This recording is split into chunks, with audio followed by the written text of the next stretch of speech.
Give thanks and praise. Dissidents, we are resetting the project in a very fun way. I'm so excited for where this is going. Discovering Buotes and our Altair in the full card with perfect correspondence to the heptad of the Enneagram and the equilateral triangle is so rewarding. And I'm giving myself permission to pursue some of my suspicions with gusto. I am so enthusiastic. I'm so inspired. But before I move forward, as always, we got to clean up some of our mistakes. I got to keep things as righteous as I possibly can. Again, I know I've said it, and I'll keep on saying it. Shared learning experience. I want to be a good steward of this information as best I can with my limited resources and my excitement. I get very excited. Sometimes I say things in exactly the wrong way. I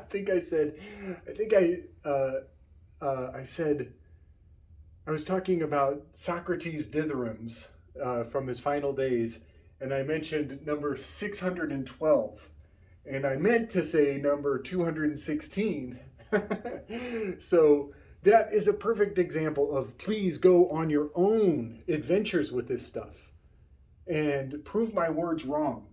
Every chance you can, prove me wrong, and then find out why I was wrong so you can edify yourself. Friedrich Nietzsche, he in one of his books, instead of dedicating it to Wagner, there was like a sucker punch in his dedication where he said, he quoted Voltaire, and here I'm going to screw up, but I'll get as close as I can. His dedication to was a quote of Voltaire that said, mistakes are valuable also. And that is so true. Society needs to really get their head out of their ass and start to honor mistakes more. The program of the Mind's Dream media is always flawless or considered flawless. They're infallible, like the augury readers. That's why it's Fox. That's why it's a Peacock. The media is Medea. Medea strangled the children and traumatized everybody and sullied the divine feminine forever when she strangled, I believe it was Jason's children. That is the Medea. They just did it again. So they, when they make mistakes, they only admit it in the fine print where nobody's looking, off on the side, and they just disregard their error. And meanwhile, they are maintaining a false facade of infallibility. That is the nature of the augury readers. They're not even elected. They're not even subject to democracy whatsoever. That is the Mind's Dream media. Not on my channel. Not on my channel. I make mistakes all day long. And I offer those mistakes up for you to learn from. A great example of this is, for a long time I was bought in on Aleister Crowley is Winston Churchill. And that Winston Churchill is always smiling because he's in the public, and Aleister Crowley is always frowning because he's in the private, dark magician in the background. You got to dig in on these lies. And digging in on these lies make somewhere in between the truth and the fiction really fascinating learning experiences open up to find out why Aleister Crowley and Winston Churchill should be mistaken for each other. They should be mistaken for each other. It almost seems by design that they are so in stride with one another. And we do know that Crowley's daughter was Barbara Bush. We know that.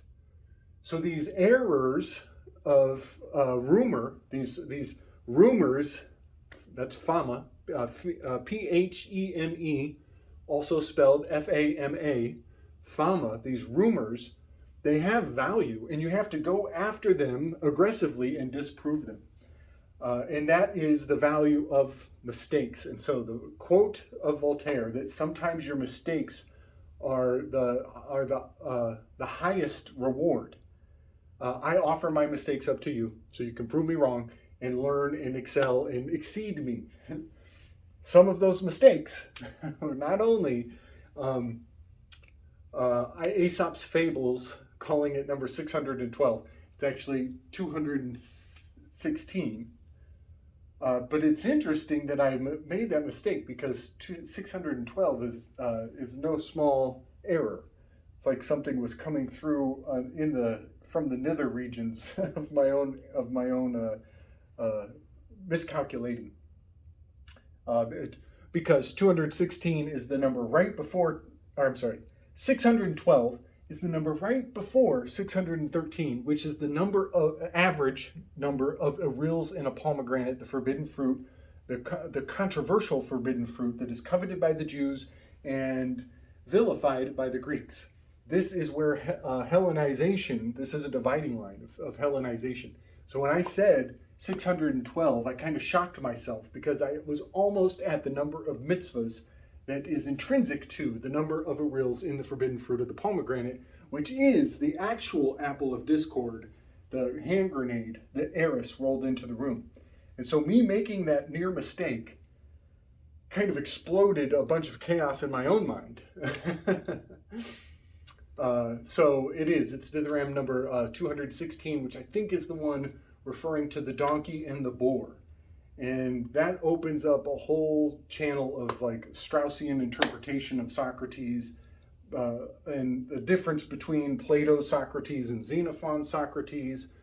All of that is wildly encapsulated in the Aesop's fable about the donkey meeting the boar.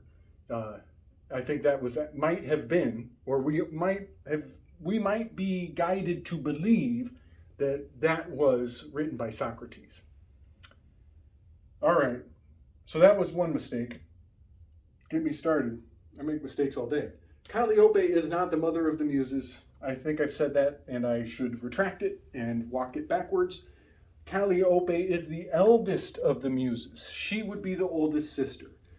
However, I still stand by her as the matriarch and the midwife, the most experienced, and thereby being the muse of Socrates in the symposium. The true mother of the muses is, her name is unpronounceable. It's so similar to Melpomene. It's such a hard name to pronounce. I'll try to flash up. I have a graphic. I'll flash her up.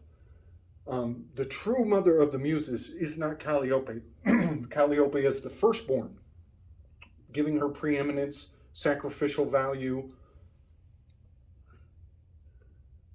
Yeah, there's so much more going on. I just want to make sure that I don't move forward on that bad foot. Caliope is the eldest of the muses. Their mother is a Melsophone. It's an impossible word. The Wachowski brothers did a ritual to her before Matrix 3 came out.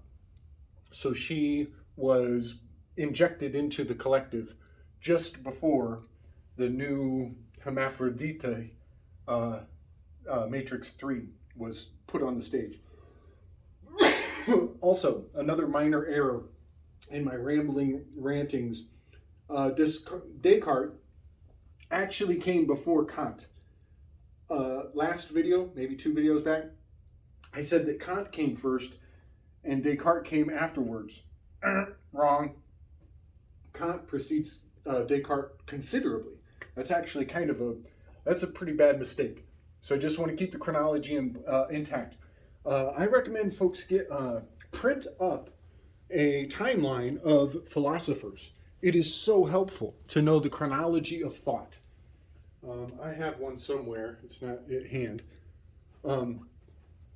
But it is helpful to have a chronology of philosophical influence to see who was a peer to the other ones. And print up your own timeline and write in the missing philosophers, the missing kings, queens, events, timelines. Make a timeline. Everybody should have a corkboard somewhere in their life. I don't have a corkboard per se, but we should all have corkboards where we can have our thoughts not on a hard drive, actually visible, so you can pictographically master your thoughts. Yeah, I'm really into having it physically ready. So when the lights go out, everybody's running around freaking out, and I'm like, I'm good. I got my library. I'm good. Let's dig in. So yeah, Descartes definitely preceded Kant. That was a big boo boo. But it doesn't change the subject that I was putting forward. It just is. I want to be impeccable as I can be. All right. I want to talk about the reset. I'm just going to set the stage. The muses are gone. The philosophers are gone. And the Enneagram at its raw, bare bones is back on the table here.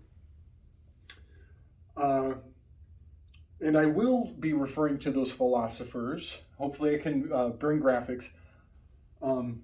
I will refer to those philosophers in their seating order. I will refer to the muses in their order from the symposium periodically, because we're actually going to predate the symposium.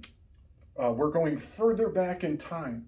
And that is what is really rewarding about this Enneagram. It seems to me that the further I go backwards in time, as it's told to us in the official chronology of university, no S,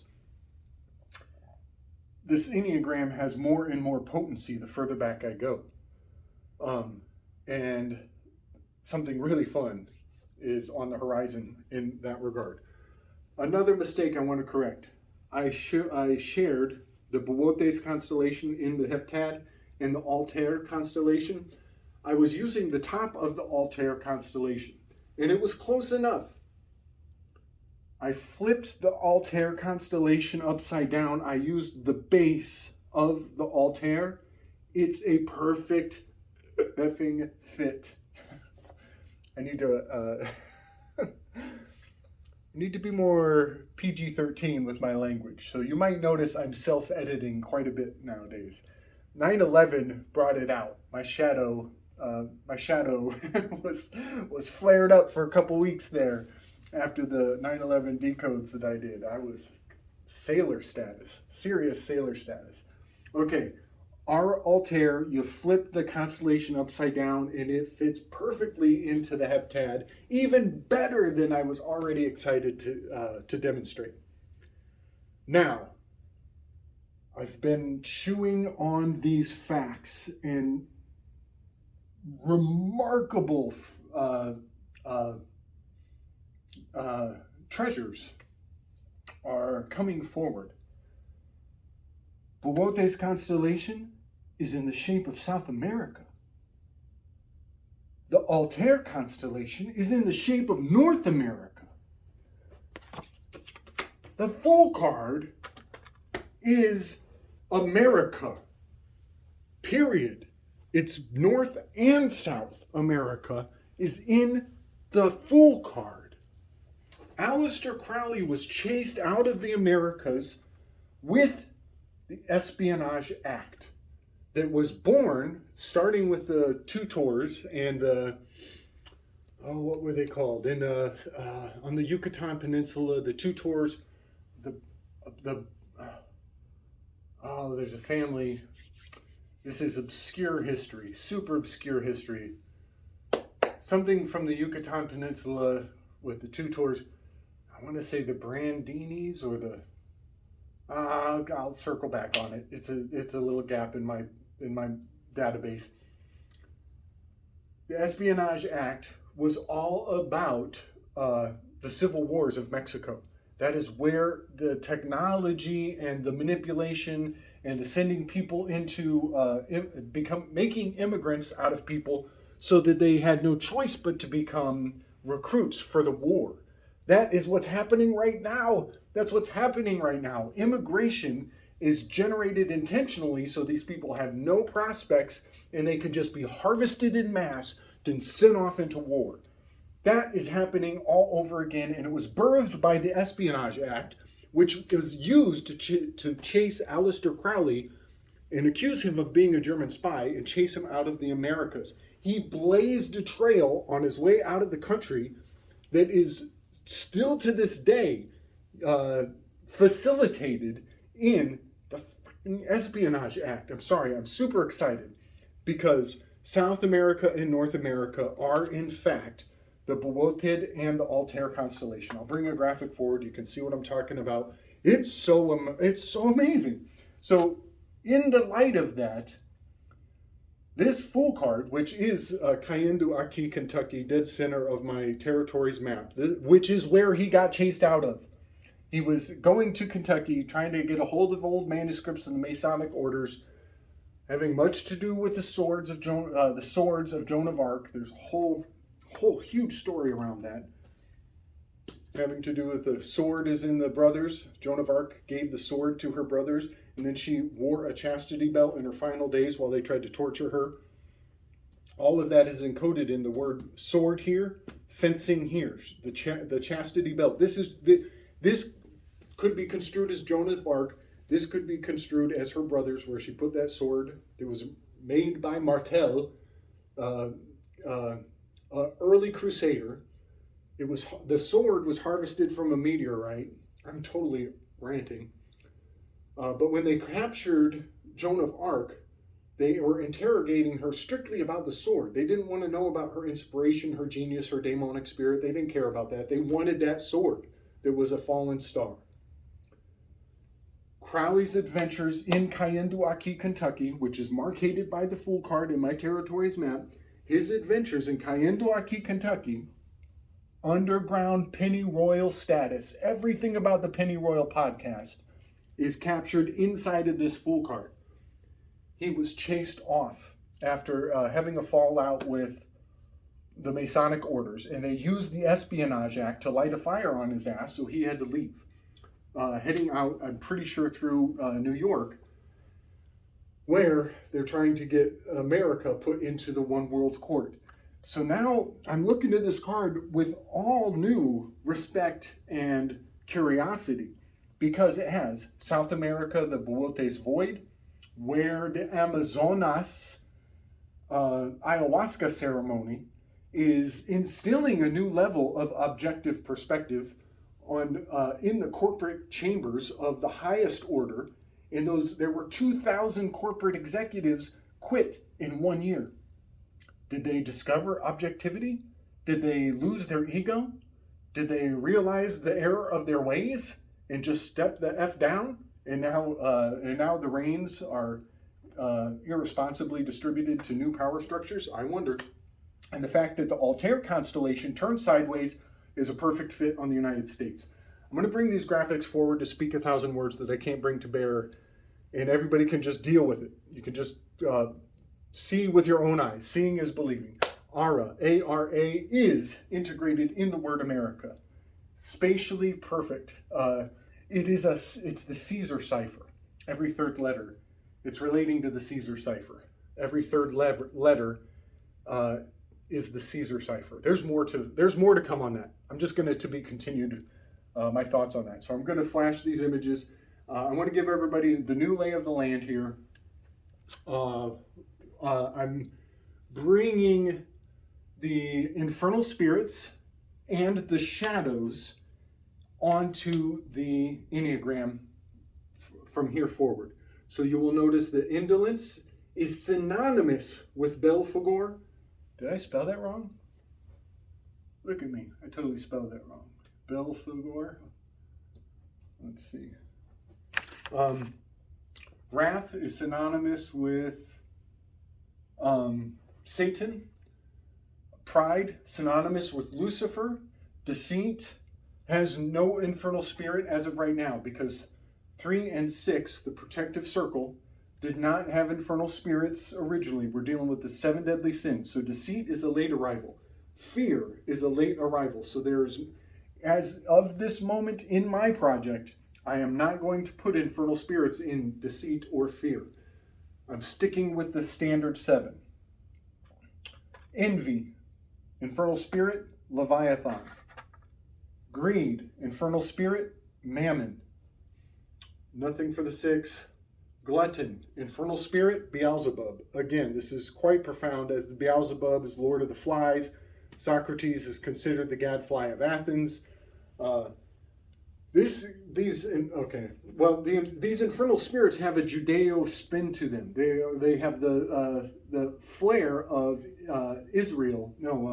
Jerusalem. They're coming out of Jerusalem, Old Testament. So of course they would accuse a sense of self-conscious questioning of being the Lord of flies. If there's something bugging you, if you have a question you haven't answered, it's going to eat you up from the inside. That's what Socrates does. So from a Judeo-Jerusalem lens on the Greek influence, they would, of course, accuse Socrates of being the gadfly. He's like the Jiminy Cricket that's bugging you. That sense of questioning, because he's the ass king. So yeah, Beelzebub is a glutton for answers, and in fact, this gets touched on in Voltaire's poem. He talks about pride and glutton. Quite fascinating. And hope. He ends up talking about hope in the very end. Asmodeus is synonymous to not just lust, but also control. I'm using the term controller, but the more PG, wishy-washy, self-help group, Enneagram mentality, they prefer to call a number 8 a leader. Leader.